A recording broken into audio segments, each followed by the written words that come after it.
Hello friends, PSC energy ബൂസ്റ്ററിൻ്റെ online ക്ലാസ്സിലേക്ക് എല്ലാ ഉദ്യോഗാർത്ഥികൾക്കും സ്വാഗതം.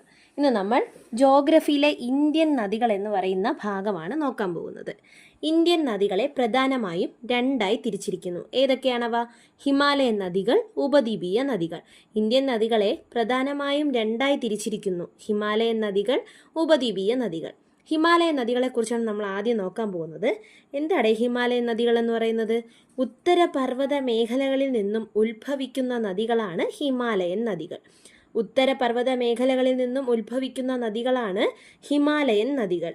ഹിമാലയത്തിലെ മഞ്ഞുമൂടിയ കൊടുമുടികളും ഹിമാനികളും ശുദ്ധജലത്തിൻ്റെ വൻ ശേഖരങ്ങളാണ്. മഞ്ഞുപാളികൾ ഉരുകി രൂപം കൊള്ളുന്ന നീർച്ചാലുകൾ ചേർന്ന് അനേക മഹാനദികൾ ജന്മമെടുക്കുന്നു. ഇവ എന്തെന്നാണ്? ഹിമാലയൻ നദികൾ എന്നാണ് അറിയപ്പെടുന്നത്. അതിവിസ്തൃതമായ വൃഷ്ടിപ്രദേശമുള്ളതുകൊണ്ടും, ശ്രദ്ധിച്ചോളനെ, അതിവിസ്തൃതമായ വൃഷ്ടിപ്രദേശമുള്ളതുകൊണ്ടും മഴയിൽ നിന്നും മഞ്ഞിൽ നിന്നും ജലം ലഭിക്കുന്നതിനാലും വർഷം മുഴുവൻ എന്തുണ്ട്? ജലലഭ്യതയുള്ള നദികളാണ് ഏതെന്ന് പറയുന്നത്? ഹിമാലയൻ നദികൾ എന്ന് പറയുന്നത്. ചരിവ് കൂടിയ പ്രദേശങ്ങളിലൂടെ ഒഴുകുന്നത് കൊണ്ടും, ഈ പോയിന്റുകൾ പ്രധാനമായിട്ട് ശ്രദ്ധിച്ചോളണം. എന്ത്? ചരിവ് കൂടുതലാണോ കുറവാണോ? ചരിവ് കൂടിയ പ്രദേശങ്ങളിലൂടെ ഒഴുകുന്നത് കൊണ്ടും ഹിമാലയത്തിൻ്റെ മിക്ക ഭാഗവും അവസാദ ശിലകൾ. ഹിമാലയത്തിൻ്റെ മിക്ക ഭാഗവും എന്തുകൊണ്ട് നിർമ്മിതമായിട്ടുള്ളതാണ്? അവസാദ ശിലകൾ ആയതിനാലും ഈ നദികളെല്ലാം പർവ്വത മേഖലകളിൽ ആഴമേറിയ താഴ്വരകൾ സൃഷ്ടിക്കുന്നു. ഹിമാലയത്തിന് മുകളിലായി ട്രാൻസ് ഹിമാലയത്തിൽ നിന്നും ഉത്ഭവിക്കുന്ന നദികൾ അറിയപ്പെടുന്നത് ട്രാൻസ് ഹിമാലയൻ നദികൾ. പ്രധാന ഹിമാലയൻ നദികൾ ഏതൊക്കെയാണ്? സിന്ധു, ഗംഗ, ബ്രഹ്മപുത്ര. പ്രധാന ഹിമാലയൻ നദികൾ ഏതൊക്കെയാണ്? സിന്ധു, ഗംഗ, ബ്രഹ്മപുത്ര. അപ്പോൾ എന്താണ് ഹിമാലയൻ നദികൾ എന്ന് പറയുന്നത്? ഉത്തരപർവ്വത മേഖലകളിൽ നിന്നും ഉത്ഭവിക്കുന്ന നദികളാണ് ഹിമാലയൻ നദികൾ.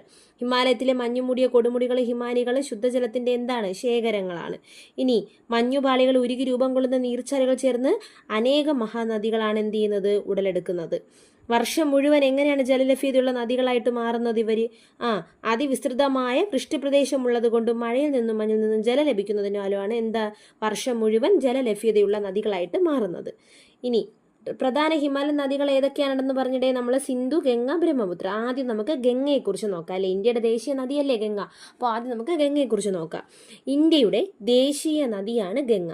ഇന്ത്യയിലൂടെ ഗംഗാ നദിയുടെ നീളം എന്താണ്? ഇന്ത്യയിലൂടെയുള്ള ഗംഗാ നദിയുടെ നീളം 2525 കിലോമീറ്റർ. 25 കിലോമീറ്റർ. 2525 കിലോമീറ്റർ. ഇന്ത്യയിലെ ഏറ്റവും വലിയ നദീതടമാണ് ഗംഗാതടം. ഇന്ത്യയിലെ ഏറ്റവും വലിയ നദീതടമാണ് ഗംഗാതടം. ഇന്ത്യയിലെ ഗംഗാതടത്തിൻ്റെ വിസ്തീർണം എത്രയാണ്? 8.6 ലക്ഷം ചതുരശ്ര കിലോമീറ്റർ. 8.6 ലക്ഷം ചതുരശ്ര കിലോമീറ്റർ. വരുണ, അസി എന്നീ 2 പോഷക നദികൾ ഗംഗയോട് ചേരുന്ന സ്ഥലം ഏതാണ്? വാരണാസി. വരുണ എന്നതും അസി എന്നീ 2 പോഷക നദികൾ ഗംഗയോട് ചേരുന്ന സ്ഥലമാണേത്? വാരണാസി. ഇന്ത്യയിലെ പുണ്യ നദി എന്നറിയപ്പെടുന്ന നദിയാണ് ഗംഗ. ഏറ്റവും കൂടുതൽ പോഷക നദികളുള്ള ഇന്ത്യൻ നദിയാണ് ഗംഗ. ഗംഗാ നദിയെ ഇന്ത്യയുടെ ദേശീയ നദിയായി പ്രഖ്യാപിച്ച വർഷം 2008 നവംബർ 4. ശ്രദ്ധിക്കണേ, ഗംഗാ നദിയെ ഇന്ത്യയുടെ ദേശീയ നദിയായി പ്രഖ്യാപിച്ച വർഷം 2008 നവംബർ 4. ഗംഗാ നദിയുടെ ഉത്ഭവസ്ഥാനം ഹിമാലയത്തിലെ ഗായ്മുഖ് ഗുഹയിലെ ഗംഗോത്രി ഹിമാനി. ഉത്തരാഖണ്ഡ് സംസ്ഥാനത്തിലെ ഹിമാലയത്തിലെ ഗായ്മുഖ് ഗുഹയിലെ ഗംഗോത്രി ഹിമാനിയിൽ നിന്ന്. എവിടെ നിന്നാണ്? ഗായ്മുഖ് ഗുഹയിലെ ഗംഗോത്രി ഹിമാനിയിൽ നിന്നാണ് ഗംഗാ നദിയുടെ ഉത്ഭവസ്ഥാനം. ഉത്ഭവസ്ഥാനത്ത് ഗംഗാ നദി അറിയപ്പെടുന്നത് പ്രധാനം. ഉത്ഭവസ്ഥാനത്ത് ഗംഗാ നദി അറിയപ്പെടുന്നത് ഭഗീരഥി. അളകാനന്ദ നദി ഉത്ഭവിക്കുന്നത് എവിടെ നിന്നാണ്? അളകാപുരി നിന്ന്. അളകനന്ദ നദി ഉത്ഭവിക്കുന്നത് എവിടെ നിന്നാണ്? അളകാപുരി. ഭഗീരഥി അളകനന്ദയുമായി ചേരുന്ന സ്ഥലമാണ് ദേവപ്രയാഗ്. ഭഗീരഥി അളകനന്ദയുമായി ചേരുന്ന സ്ഥലം ഏതാണ്? ദേവപ്രയാഗ്. ഭഗീരഥി, അളകനന്ദ നദികൾ ദേവപ്രയാഗിൽ വെച്ച് ഒരുമിച്ച് ചേർന്ന് തുടർന്ന് ഗംഗ എന്ന പേരിലാണ് എന്ത് ചെയ്യുന്നത്? ഒഴുകുന്നത്. അപ്പോൾ ഇന്ത്യയുടെ ദേശീയ നദിയാണ്. 25 കിലോമീറ്ററാണ് ഗംഗാ നദിയുടെ നീളം. ഗംഗാ തടമാണ് ഇന്ത്യയിലെ ഏറ്റവും വലിയ നദീതടം എന്ന് പറയുന്നത്. വരുണ, അസി എന്നീ 2 പോഷക നദികൾ ചേരുന്ന സ്ഥലം ഏതാണ്? ഗംഗയോട് ചേരുന്നത്? വാരണാസി. ഇന്ത്യയിലെ പുണ്യ നദി എന്നറിയപ്പെടുന്നത് ഗംഗ. ഏറ്റവും കൂടുതൽ പോഷക നദികളുള്ള ഇന്ത്യൻ നദിയാണേത്? ഗംഗ.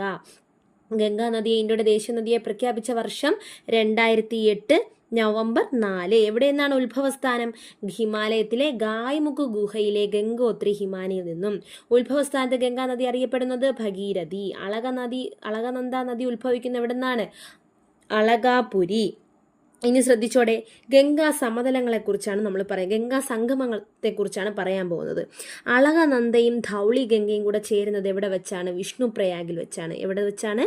അളകനന്ദയും ധൗളി ഗംഗയും വിഷ്ണുപ്രയാഗ്.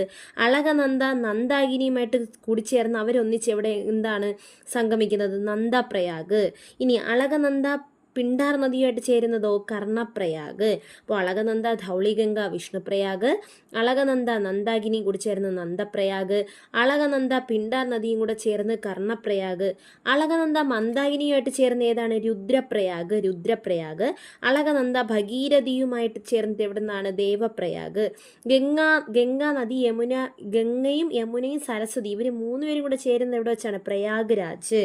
ഇനി ഗംഗാ നദി ഒഴുകുന്ന പ്രധാന സംസ്ഥാനങ്ങൾ ഏതൊക്കെയാണ്?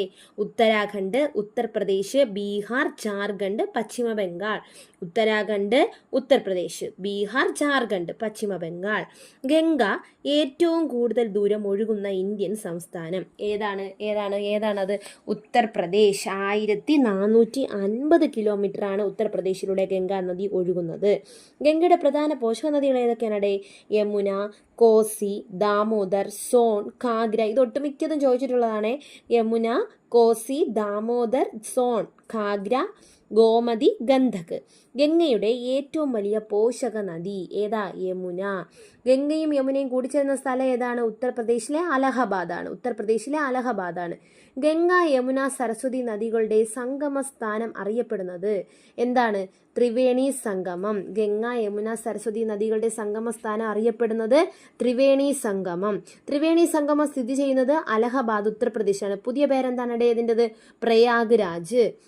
ഇനി നോക്കൂ, കോർബറ്റ് ദേശീയോദ്യാനത്തിലൂടെ ഒഴുകുന്ന ഗംഗയുടെ പ്രധാന പോഷക നദി രാംഗംഗ. ചോദിച്ചതാണ്, കോർബറ്റ് ദേശീയോദ്യാനത്തിലൂടെ ഒഴുകുന്ന ഗംഗയുടെ പ്രധാന പോഷക നദി രാംഗംഗ. ഗംഗാ നദി സമതലത്തിലേക്ക് പ്രവേശിക്കുന്ന സ്ഥലം ഏതാണ്? ഗംഗാ നദി ഉത്തരമഹാസമുദ്രത്തിലേക്ക് പ്രവേശിക്കുന്നത് അതാണ് ഹരിദ്വാർ.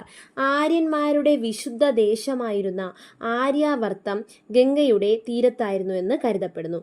ഗംഗാ നദിക്ക് കുറുകെ പശ്ചിമ ബംഗാൾ നിർമ്മിച്ചിരിക്കുന്ന പാലം ഏതാണ്? ഫറാക്ക ബാരേജ്. ഗംഗാ നദിക്ക് കുറുകെ പശ്ചിമ ബംഗാളിൽ നിർമ്മിച്ചിരിക്കുന്ന പാലമാണ് ഫറാക്ക ബാരേജ്. ഗംഗ ഏതു സ്ഥലത്തിനടുത്ത് വെച്ചാണ് ബംഗ്ലാദേശിലേക്ക് കടക്കുന്നത്? ഫറാക്ക. ബംഗ്ലാദേശിലുള്ള ഏതു പ്രദേശത്ത് വെച്ചാണ് ഗംഗ ബ്രഹ്മപുത്ര നദിയുമായി ഒത്തുചേരുന്നത്? അത് ചാന്ദ്പൂറാണ്. ഗംഗാ ആക്ഷൻ പ്രധാനമായിട്ട് ശ്രദ്ധിക്കേണ്ട കാര്യമാണ്. ഗംഗാ ആക്ഷൻ പ്ലാൻ നടപ്പിലാക്കിയ വർഷം എന്നാണ്? 1986 ജനുവരി 14. ഗംഗാ ആക്ഷൻ പ്ലാൻ നടപ്പിലാക്കിയ വർഷം 1986 ജനുവരി 14.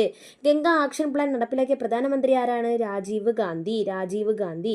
ഗംഗാ നദിയുടെ സംരക്ഷണത്തിനും ശുചീകരണത്തിനുമായി കേന്ദ്ര സർക്കാർ നടപ്പിലാക്കിയ പദ്ധതിയാണ് നമാമി ഗംഗ. ഏത് വർഷത്തിലാണ്? 2014. നമാമി ഗംഗ പദ്ധതി നടപ്പിലാക്കിയ പ്രധാനമന്ത്രിയാണ് നമ്മുടെ നരേന്ദ്രമോദി. ബംഗ്ലാദേശിൽ ബ്രഹ്മപുത്രയും അതായത് ജമുന, ഗംഗയും അതായത് പത്മ. ബംഗ്ലാദേശിൽ ബ്രഹ്മപുത്ര അറിയപ്പെടുന്നത് ജമുന എന്നാണ്. ഗംഗ എന്താണ് അറിയപ്പെടുന്നത്? പത്മ എന്നാണ്. ഇവർ ഒത്തുചേർന്ന് ഒഴുകുമ്പോൾ നദി അറിയപ്പെടുന്നത് മേഘ്ന എന്നാണ്. അതായത് ജമുനയും പത്മയും, ബംഗ്ലാദേശിലെ ജമുനയും പത്മയും അതായത് ബ്രഹ്മപുത്രയും ഗംഗയും കൂടി ചേരുന്നത് അറിയപ്പെടുന്നത് എന്താണ്? മേഘ്ന. ബംഗ്ലാദേശിൽ ഗംഗാ നദി അറിയപ്പെടുന്നത് പത്മ. നാഷണൽ വാട്ടർ ഹൈവേ നോക്കോ, NW1 ദേശീയ ജലപാത കടന്നു പോകുന്ന നദി ഏതാണ്? ഗംഗ. ഗംഗയെയും സിന്ധുവിനെയും വേർതിരിക്കുന്ന ജലാതിർത്തി സ്ഥിതി ചെയ്യുന്നത് എവിടെയാണ്? അംബാല. ഗംഗയെയും സിന്ധുവിനെയും വേർതിരിക്കുന്ന ജലാതിർത്തി സ്ഥിതി ചെയ്യുന്നത് അംബാല. ക്ലീൻ ഗംഗാ മിഷന് 120 മില്യൺ യൂറോ സോഫ്റ്റ് ലോൺ അനുവദിച്ച രാജ്യമാണ് നമ്മുടെ ജർമ്മനി എന്ന് പറയുന്നത്. ലോകത്തിലെ ഏറ്റവും വലിയ ഡെൽറ്റ പ്രദേശം സുന്ദർബൻ ഡെൽറ്റ. ഗംഗാ ബ്രഹ്മപുത്ര ഡെൽറ്റ എന്നറിയപ്പെടുന്നത് ഏതാണ്? സുന്ദർബൻ ഡെൽറ്റയാണ്. ഗംഗാ ബ്രഹ്മപുത്ര നദികളുടെ നിക്ഷേപണ ഫലമായി രൂപം കൊണ്ടിരിക്കുന്ന ഡെൽറ്റയാണ് ഏത്? സുന്ദർബൻ ഡെൽറ്റ. ചതുപ്പ് നിലങ്ങളിൽ തഴച്ചു വളരുന്ന സുന്ദരി മരത്തിൽ നിന്നാണ് സുന്ദർബൻസിന് ആ പേര് ലഭിച്ചത്. ചതുപ്പ് നിലങ്ങളിൽ നിന്ന് തഴച്ചു വളരുന്ന സുന്ദരി മരത്തിൽ നിന്നാണ് സുന്ദർബൻസിന് ആ പേര് ലഭിച്ചത്. ഇവിടെ സംരക്ഷിക്കുന്നത് റോയൽ ബംഗാൾ കടുവയാണ്.